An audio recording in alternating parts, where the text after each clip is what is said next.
just scuffed black shoes and plain white robes. When Pope Francis walked into the Met Gala, people thought it was a stunt, until he spoke. And then the room, the same room that never shuts up, fell completely, painfully silent. Before we reveal what really happened that night, hit that like button and drop a comment telling us where you're watching from. Now let's get into it. The Met Gala. A night where celebrities turn fashion into theatre, diamonds catching light like trapped stars, couture gowns that cost more than most people's homes, a red carpet that might as well be paved with gold, and then everything freezes. No announcement, no fanfare, just a weird ripple of silence washing across the crowd. He came from nowhere. No flashing lights heralding his arrival, no entourage clearing his path. Just an elderly man in plain white robes and those same scuffed black shoes he's always worn. Nothing but a simple silver cross hanging at his chest. Pope Francis. Someone actually laughed at first, that awkward, half-chuckle people make when they think they're missing the joke. But this wasn't a stunt. This wasn't planned. This was real, and he just kept walking.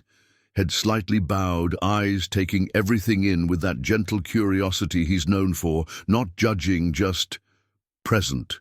When he reached the foot of those famous Met steps, he paused, not dramatically, more like someone arriving at an unfamiliar place, getting their bearings before moving forward. The theme that year, the divine and the mortal. And suddenly those words felt painfully literal. A photographer, probably working on pure reflex, raised his camera. Francis looked up, not angry, just patient, like he was saying, "I'm not here for that." The camera lowered without a word. Being spoken, you could hear fabric rustling, heels shifting uncomfortably on marble, the clink of jewelry suddenly sounding too loud in the quiet. And then, without ceremony, Francis walked past the velvet ropes, up those grand stairs, and through. The museum doors, no red carpet quotes, no poses, just an old man in white, walking through a cathedral of excess, like he'd been invited by someone everyone else had forgotten about. Behind him, a stylist whispered to her client, "Is this part of the exhibition?" The actress shook her head, speechless for perhaps the first time in her career.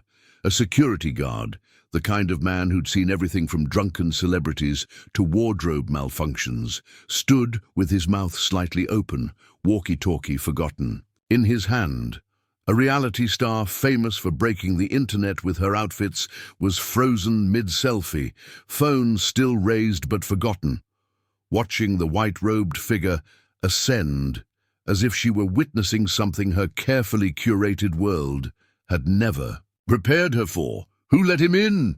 hissed a publicist into her headset. No one answered. Because some presences don't need permission. 2 weeks earlier, it had started as nothing more than a publicity stunt gone weird. The Met Gala organizers had chosen the divine and the mortal as their theme, perfect for celebrities to play dress-up, with religious symbols. Some designer was even building a 7-foot crown of LED thorns because, of course they were. Following tradition, they'd sent symbolic invitations to major religious figures, the kind no one expects responses to. Just a nice gesture that looks good in press releases. But then something impossible happened. The Vatican actually responded, not with a polite thanks but no thanks from some secretary, not with a blessing from afar.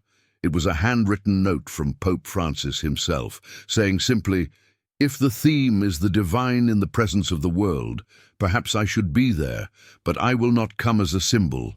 I will come as a man." The Met staff thought it was a joke, had to be. The Pope at the Met Gala? That's like expecting the Queen to show up at Coachella. He's nearly 90, one organizer whispered frantically during an emergency meeting. And this is, it's a fashion event, not a mass.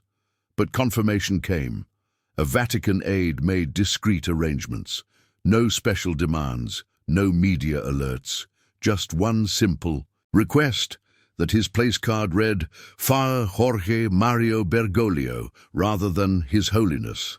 When Anna Wintour herself received word, she was in the middle of reviewing seating charts. The room fell silent as she read the confirmation twice, her signature sunglasses hiding whatever emotion might have crossed her eyes. "Well," she said finally, setting the paper down, "we wanted divine. We got it." Her assistant waited nervously. "Should we issue a statement? Alert the press?" Anna studied the seating chart for a long moment. "No," she said finally, "let it be a surprise." Then, almost to herself, "Let's see what happens when no one has time to rehearse their reaction." His inner circle at the Vatican was, to put it mildly, freaking out. "This isn't dignified," insisted one cardinal. "The Holy Father walking a red carpet with half-dressed celebrities, it diminishes the papacy." Francis just listened, hands folded, with that same patient expression he wore when dealing with world leaders who talked more than they listened. "Then perhaps," he finally said, "holiness should go where it isn't expected." Cardinal Rossi, who'd served 3 popes before Francis, tried a different approach. "Your Holiness, consider the practical concerns. The security alone would be a nightmare. The press will hound you. The spectacle—" The first disciples weren't concerned with dignity, Francis interrupted gently. They were fishermen who smelled of their work. They went where people gathered, not where it was comfortable. The room fell silent. Even those who disagreed couldn't argue with the simple truth of it. His staff offered to create something special for him to wear, nothing flashy, just appropriate for the occasion. Maybe something with subtle embroidery, a nod to the theme without compromising papal dignity. "No," Francis declined. "I already wear what the poor recognize." His press secretary suggested at least notifying select journalists to manage the narrative. Francis just shook his head. "If what happens matters, it will not need planning." By the time the final guest list circulated through fashion blogs and Twitter feeds, his name was nowhere to be found. But his flight to New York, already booked. You should have seen the Vatican that week. I swear the place hasn't been that tense since the last conclave. Monsignor Alessi, one of Francis's closest aides, finally cornered him at breakfast, desperate to talk some sense into him. "Your Holiness," he started, choosing his words carefully. "Many are concerned this appearance might diminish your office." Francis was buttering toast, totally calm. "Tell me, Monsignor," he replied without looking up, "is dignity diminished by where one walks, or by how?" Alessi shifted in his seat. "It's just that, well, it's a fashion event, known for extravagance. Some outfits will be inappropriate." Francis actually smiled. "Then I will bring enough modesty for everyone." The morning light filtered through the stained glass, casting colored shadows across the simple breakfast table. Francis took a bite of toast, then reached for his coffee, not from a ceremonial cup, but the same chipped mug he'd used for years, a gift from a children's hospital in Brazil. "You know what troubles me more than fashion?" he asked, looking up at Alessi. "What, Your Holiness? That we have become so comfortable speaking to those who already hear us, and so uncomfortable going where we are not expected." He set his mug down. "Christ didn't preach only in temples." Alessi had no response to that. How could he? The rumors spread through the Vatican halls like wildfire. Swiss guards whispering between shifts, nuns exchanging glances during prayer. Was he really going to do this? Walk into that circus of celebrities and couture? Meanwhile, the logistical headaches multiplied. The U.S. security team kept asking questions no one could answer. Will there be Swiss Guard protection? "No," came the Vatican's response. "He's attending as a priest, not a head of state." A junior security officer, new to the Vatican detail, approached his superior with genuine confusion. "But is that safe? Just letting him walk in there with no protection?" The older officer, who'd served under 3 popes, smiled slightly. "You haven't been around him much, have you?" "No, sir. Francis has this way about him. Even in crowds of thousands, people don't push or grab at him like they do with celebrities. They just stand back, watch. It's almost like he searched for the right words.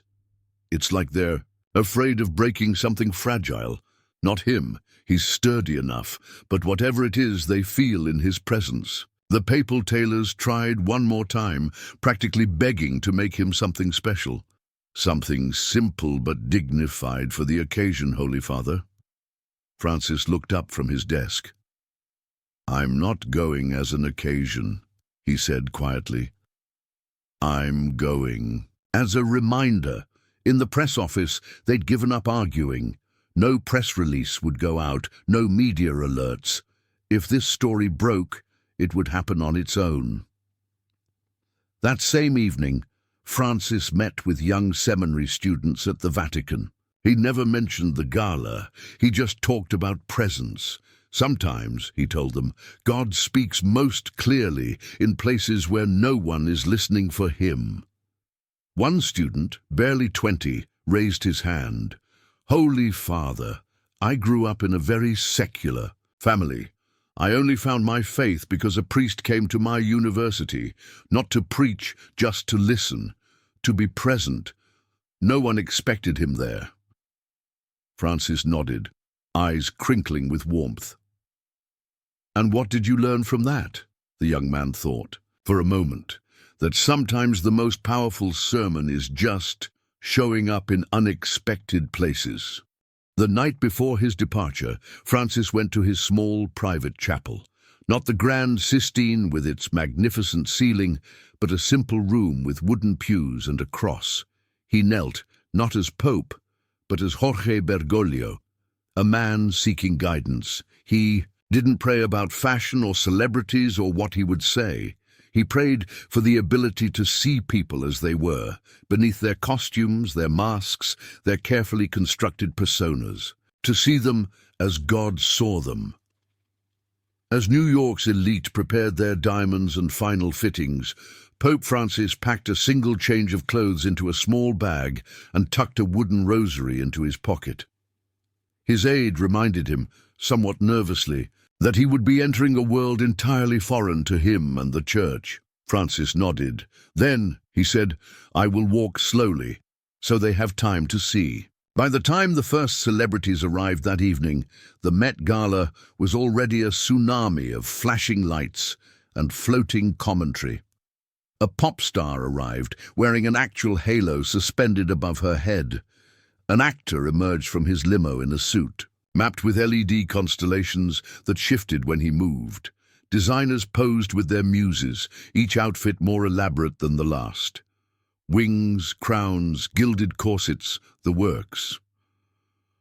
While all this was happening, at 7:49 p.m., a plain black car pulled up at a service entrance around the corner. No red carpet, no photo pit, just a simple door used for deliveries and staff. Francis stepped out, carrying nothing but a wooden rosary and a folded note. His white cassock was slightly wrinkled from the flight. His black shoes, the same ones he'd worn for years, touched the pavement with a quiet step. For a moment, he simply stood there looking up at the magnificent building before him, not intimidated, just observing, like a pilgrim arriving at a new kind of temple. A confused staff member hurried over. "Sir, this entrance is for deliveries and—" Francis smiled gently. "Then it suits me perfectly." The staffer did a double take, recognition dawning too late. Inside, the grand staircase had transformed into a runway of divinity-inspired excess. Someone wore a crown of burning LED thorns. Another draped themselves in fabric printed with sacred texts in gold foil. And then silence fell like a heavy curtain. Photographers lowered their cameras, not because someone told them to, but because they couldn't process what they were seeing. Coming down the corridor was a figure who matched no celebrity checklist. He didn't have the stride of someone who'd practiced in mirrors. He didn't have the eyes of someone searching for validation. He walked like someone entering a sacred space, even if no one else recognized it as such. Francis reached the base of the staircase and looked up. At the top, fashion's royalty mingled under soaring ceilings, draped in millions of dollars worth of fabric and jewels. The staircase itself was a masterpiece of design for the evening, lined with candles and flowers arranged to mimic the ceiling. Of the Sistine Chapel, the irony wasn't lost on those who recognized what was happening. Near the top, a model wearing an actual halo-shaped crown stared down, mouth slightly open. A music producer froze mid-sip of champagne. A designer known for never being impressed with anything whispered, "What the actual hell?" Cindy Crawford, who'd seen everything in her decades-long career, actually reached out and gripped the arm of the person next to her, not for support, but to confirm this was real. "Are you seeing this?" she whispered. Her companion, a director, famous for his gritty religious epics, nodded slowly. "It's him." Francis climbed slowly, not making a statement, just present. With each step, the silence deepened. Not an awkward silence, something older, the kind of hush that falls in forests when something ancient moves through them. At the top, a host finally stepped forward. You could practically see the panic behind her professional smile. "Your Holiness," she whispered, "may I ask, what brings you here tonight?" Francis looked around the room, then back at her. He opened the folded paper in his hand. "The theme is the divine touching the mortal," he said simply. "I came because sometimes the divine doesn't need a costume." And just like that, the room changed. Not dramatically, not like lightning had struck, but like someone had turned up the gravity just enough for everyone to feel their actual weight. For a moment that felt much longer than it was. Nobody moved. Glasses hovered mid-toast. Conversations paused mid-word. Even the orchestra seemed to lose its place in the music. It wasn't planned silence, it was genuine speechlessness. There stood Pope Francis, not bathed in spotlights, wearing no designer label, yet somehow the most commanding presence in a room full of people who made careers out of commanding attention. He hadn't come to lecture. He hadn't come to condemn. He hadn't even come to speak. But something about the quality of the silence made it necessary that he did. A curator approached him, practically tiptoeing. "Would Your Holiness like to address everyone?" she asked, voice barely above a whisper. He nodded, not solemnly, but with the simple courtesy of someone accepting a cup of coffee. "I'll speak," he said, "but without microphones, please." Something about that request made everyone lean in closer, as if he'd asked them to participate rather than just listen. The room shifted, subtly at first, then more obviously. People moved forward, closer to where he stood. The background chatter, normally a constant at these events, faded to nothing. Even those who couldn't see him directly seemed to sense the gravity in the room and fell silent. He stepped forward, slightly. No podium, no platform. Just an old man in white standing on marble, surrounded by the glittering and powerful. "You have gathered to celebrate divinity," he began, voice soft but clear, "and its reflection through human hands. You've crafted garments that dazzle, designs that evoke angels, saints, gods. You've honored the theme beautifully." His eyes moved across the crowd, not scanning for reaction, but truly seeing each face. "But I wonder," he continued, "in all this light and sparkle, have we remembered what lies beneath the symbols?" He paused, not for effect, just to let the words settle. The divine doesn't always arrive dressed in splendor. Sometimes it wears dust, carries wounds, walks in silence. Sometimes it enters through service doors, not grand entrances. Several heads turned toward the staircase he'd climbed. "The most sacred moments in our stories weren't staged," he said. "A stable, a well, a hill outside the city, a meal among friends. These weren't golden moments, they were human ones." A stylist, known for her loud, commanding presence, wiped a tear from her cheek without even trying to hide it. Beside her, a rapper who'd built his brand on excess unconsciously. reached up to remove the heavy gold chains from around his neck. Francis tucked his note back into his pocket. I don't come to judge beauty. Beauty speaks to the soul. But beauty without mercy becomes simply vanity, and fashion without compassion is just fabric. He looked down at his simple white cassock. I've worn this same style since the day I became Pope, not because I reject art or beauty, but because I want people to recognize me when I kneel beside them, whether they're homeless on a street corner or grieving in a hospital room. He turned slightly, addressing everyone and no one at once. You are the storytellers, the visual poets of our time. You shape how the world sees itself. What an extraordinary gift, what a serious responsibility. He let the words sit there for a moment. In that pause, a young assistant, the kind usually invisible at these events, found herself standing just feet away from him. Their eyes met briefly. He smiled at her with the same warmth and attention. He might give a world leader. She would later tell her mother it was like being seen for the first time. Ask yourselves, what do you want to leave behind when the lights dim? Garments that fade, or light that remains? And then, with a gentleness that felt like a father speaking to his children, he added, you don't need to stop creating beauty. Just remember the bodies inside your creations are already sacred. The silence that followed wasn't uncomfortable. It felt necessary. For perhaps the first time that night, not a single phone was raised to capture the moment.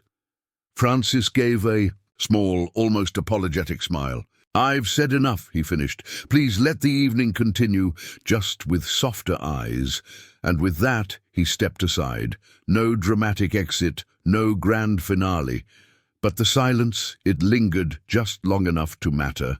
The gala resumed. On the surface, the music swelled again. Conversations picked up. Champagne flutes clinked against each other in half-hearted toasts. But something had shifted. Not for everyone, but for enough people that the air felt different. Francis didn't command the center of the room. He moved to the edges, along the walls where the artwork hung. No entourage following him, no cameras documenting every move, just quiet presence. He walked like someone used to becoming invisible in rooms where holy things were happening. At one point, he paused before a painting of the Annunciation, Mary receiving news that would change everything. He studied it longer than anything else, his expression thoughtful but unreadable. A curator hovered nearby, clearly torn between professional duty and spiritual awe. Finally, curiosity won. Your Holiness, she ventured, what do you see when you look at this painting? Francis didn't look away from the artwork. Fear, he said simply. Fear. She seemed surprised. He nodded. Look at her eyes. The artist captured it perfectly. Divine presence doesn't always bring comfort first. Sometimes it brings fear, because true divinity asks something of us. The curator looked at the painting again, really looked, perhaps for the first time, despite having passed it hundreds of times. I never noticed that before, she admitted. Most don't, Francis said kindly. We're trained to see the glory, not the humanity. A supermodel in a feathered gown watched him pass and unconsciously crossed her arms over her chest, not from embarrassment, but from a sudden awareness of herself as more than an image. She'd walked countless runways, but for the first time, in years, she felt seen rather than viewed. A famous designer known for his architectural silhouettes and carefully maintained mystique stood frozen by the gallery entrance. Earlier that day, he'd mockingly asked his assistant, "Can you imagine if the Pope actually showed up?" Now he held a full champagne flute, forgotten in his hand, watching the man who'd turned the staircase into sacred ground. "I need to revisit the new collection," he murmured to no one in particular. "I've been designing for applause, not for meaning." Even the staff felt it. A young server who'd been scolded earlier for spilling drinks now moved more deliberately with new dignity. "He smiled at me," she whispered to her colleague, "like we mattered too." Not everyone cared, of course. Some guests rolled their eyes, impatient for the interruption to end. One art dealer brushed imaginary dust from his sleeve and muttered, "Well, that was theatrical. Can we get back to the actual party now?" But they were the minority. Something had softened in the room. The music seemed less deafening, the posing less desperate. People were listening, not to speakers or to each other, but to something quieter inside themselves. Near a marble column, an actress known for portraying complex religious figures in dark films stood completely still, tears threatening her carefully. Applied makeup. She'd grown up Catholic, hadn't been to church in decades. But something in Francis's words, "Beauty without mercy becomes vanity," kept echoing like a bell she'd forgotten the sound of. Pope Francis himself stood in a side gallery, studying an 18th century vestment displayed behind glass. Heavily, embroidered with gold thread and precious stones, a curator nervously approached. "Your Holiness, that coat was worn by Pope Pius VI. They say it weighs over 12 pounds. Francis nodded thoughtfully. "Heavy, isn't it, for something meant to carry hope?" The curator blinked, processing the words. Then a smile spread across his face. "Yes," he said softly. "Very." The gala continued, yes, but it wasn't untouched. Some guests lingered longer in the religious exhibits, reading placards they would have normally ignored. Some lowered their voices, as if suddenly conscious of the echo. Some even removed pieces of their costumes, not dramatically, just naturally, like shedding something that had started to feel heavy. A group of models, gathered in a quiet corner, spoke in hushed tones. One admitted she'd been fasting dangerously for the event. Another confessed her anxiety medication wasn't working anymore. Things they never discussed, suddenly flowing freely. Not because a religious figure was present, but because something about authenticity is contagious. No one gave Francis a standing ovation. He hadn't asked for one. But when he quietly made his exit, people turned to watch him go, not because they were starstruck, but because something in them wasn't ready for him to leave. The morning after, the Met Gala dominated social media, but for all the usual reasons, best-dressed lists, fashion analysis, celebrity gossip, Francis's appearance generated no viral hashtag, no official photos circulated, no press statement was released. The organizers had honored his request. This wasn't meant to be performative, and things that aren't performed rarely trend online, but they often last longer.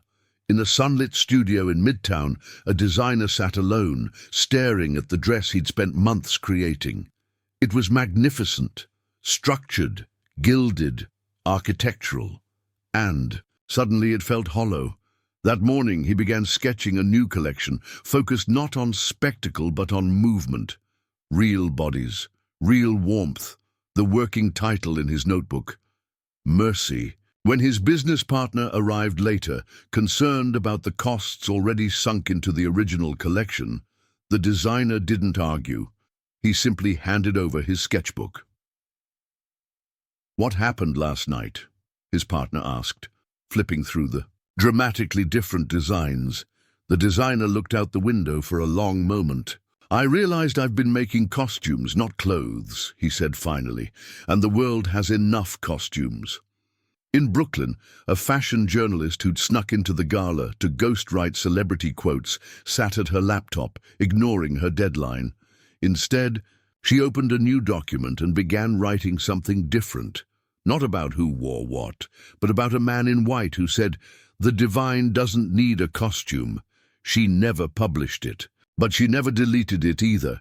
At JFK, a model boarding a flight to Paris opened her carry-on and found a folded note that Pope Francis had quietly passed to her during a moment in the gallery. She hadn't read it there. Now, she did. It contained, Online, the body you walk in is already sacred. Never let fabric tell you otherwise. She read it 5 times, folded it again, tucked it into her wallet, where it would stay for years. No one knew exactly when he'd written it, or how many similar notes he'd left behind. But wherever they landed, they took root. Meanwhile, in Rome, Francis returned to his regular schedule. Without fanfare, he celebrated morning mass, met with visiting clergy, wrote letters to prisoners. No one was debriefed about the gala, no souvenirs were displayed. But Sister Elena, who had travelled with him, noticed something different. That morning he wore the same style cassock as always, but the rosary at his waist had something new, a single silver thread, barely visible, woven through one of the knots. She didn't ask, he didn't explain, but both knew it hadn't come from the Vatican. It had come from a dress. The world kept spinning. Headlines moved on, but in the hearts of those who had been there, not just in body but in spirit, something remained. Not a photo op, not a media moment, just a seed.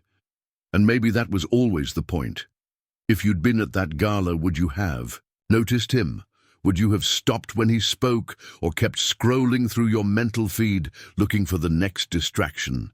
And maybe more importantly, what are you wearing in your life right now that hides more than it reveals? Let us know in the comments. We read every single one. If this story made you pause, even for a moment, hit that like button and subscribe. And don't forget to tap the bell icon so you never miss our next upload. And if you know someone who's been measuring their worth by what glitters rather than what matters, share this video with them, not as judgment, but as invitation. Other stories should be appearing on your screen now. Tap one to keep watching. We'll see you tomorrow with another story inspired by the legacy of Pope Francis.